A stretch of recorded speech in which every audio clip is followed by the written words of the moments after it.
in our collective defense. His energy, optimism, and commitment are contagious. It is now my great pleasure to introduce His Excellency Mark Rutte, NATO's Secretary General.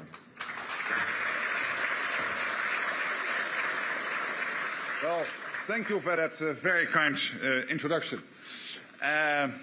President Dan, dear Nico Shor, ministers, excellencies, ambassadors present here, Admiral Van Jay, dear Pierre, ladies and gentlemen, good morning to you all. And first let me thank you, President Dan and Romania, for hosting us here in Bucharest and for your lovely evening yesterday. And also a special thanks to Pierre and Tarja and your respective teams at Allied Command Transformation and NATO headquarters for co-organizing this forum. Thank you so much. And many thanks to all the industry executives for joining us. I'm really pleased to be here. This is such an impressive crowd. I think this is, Tarja, one of the biggest events in the context of industry and NATO we have ever organized. So thank you all for being here. You, the business and industry executives in this room, are the industrial component of our deterrence and defense. And there simply is no strong defense without a strong defense industry. Sometimes it is that simple. Many of you were also in The Hague at the NATO summit. And the NATO Summit Defense Industry Forum we organized in the context of the summit. I believe the whole summit in The Hague, including what we organized in the context of industry, was historic, it was successful, and we took important decisions to make NATO much stronger. And the President already mentioned a few of them. Because at that occasion, NATO leaders decided to invest 5% of GDP in defense by 2035. 5%. And we all know that's serious money. That's serious spending. But it is what we need to stay safe. As part of this, leaders agreed to buy more defense capabilities, including jets, tanks, ships, but also drones, ammunition, cyber, and space capabilities. We are now turning these decisions into action. And for this, we need you. The open dialogue between NATO and industry will be essential as we deliver on these commitments. We are making progress. You could even say we are making good progress. There's more cash on the table and even more will flow. European allies and Canada are really stepping up, including Romania, indeed, which has plans to increase its core defense spending to 3.5% by 2030. But of course, cash alone can't provide security. We need the capabilities, we need the equipment, real firepower, and of course, the most advanced tech. Because the threats we face are real and lasting. Russia's unprovoked war against Ukraine is the most obvious example of the threat. But the danger posed by Russia will not end when this war does. For the foreseeable future, Russia will remain a destabilizing force in Europe and the world. And Russia is not alone in its efforts to undermine the global rules. As you know, it is working with China, with North Korea, with Iran and others. They are increasing their defense industrial collaboration to unprecedented levels. They are preparing for long-term confrontation. We cannot be naive. We must be prepared. President Roosevelt famously said that powerful enemies must be outfought and outproduced. And that was in 1942. And the same can be said today. We call it peace through strength. And NATO will do its part, and we need industry to do yours. I'm confident that together we have what it takes to outgun, outproduce and outsmart those that seek to harm or diminish us. To do this well, we should focus on three key drivers: quantity, creativity and cooperation. First, on quantity, we already have state-of-the-art systems, the best of the best.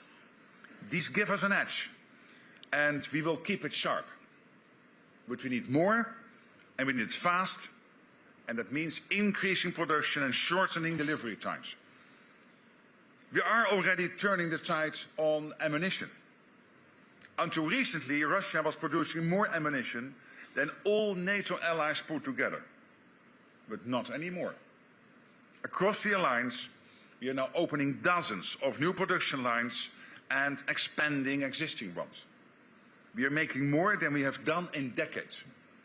We need to build on this progress in other areas, from high-end air defense and low-cost drone interceptors. Here, quantity is key. And this brings me to the second driver, creativity. This is about the power of innovation.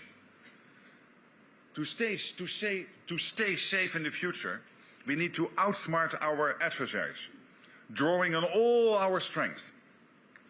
There are creative minds in this room, I know, from large and established corporations to small startups. We need what you have to offer.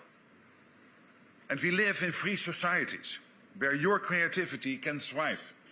So bring your ideas, put your ingenuity to the test, and use NATO as your testbed.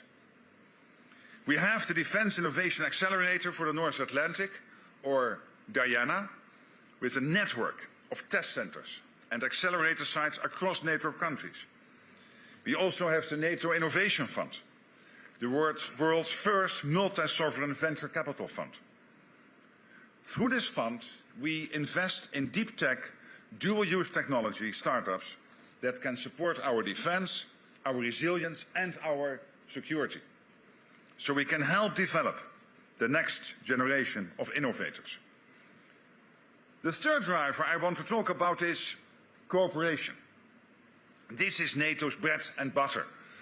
It's also the reason for this NATO Industry Forum, bringing together the ideas, the assets, the industry of 32 countries across Europe and North America is powerful. And there's even more we can do when we work with our partners, including the European Union, Ukraine, and countries in the Indo-Pacific region like Australia, Japan, New Zealand, and the Republic of Korea. We have so much to learn from each other. And by combining our efforts, we can produce more and increase innovation. It benefits us all. Dangerous times call for bold action.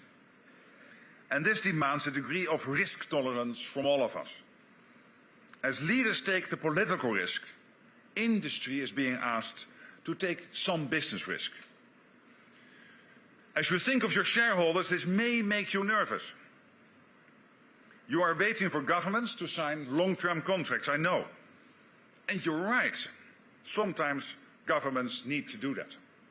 But I can tell you that when it comes to investing more in our defense, the political will is there. You heard the President, you know the decisions we took in The Hague. The political will is there, the money is there, the demand is there, and our security depends on it. So, as your business leaders, perhaps we can make a deal. On my end, I will continue to do all I can to urge governments to walk the talk and sign the contracts.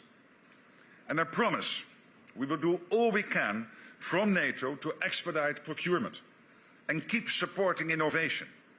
Tarja, Pierre, you are with me on this, I know. But in exchange, you need to be ready. Step up supply, expand existing production lines and open new ones. Don't let the fear of future surplus capacity keep you from meeting the real needs we face today. I have every confidence that what you produce will be purchased.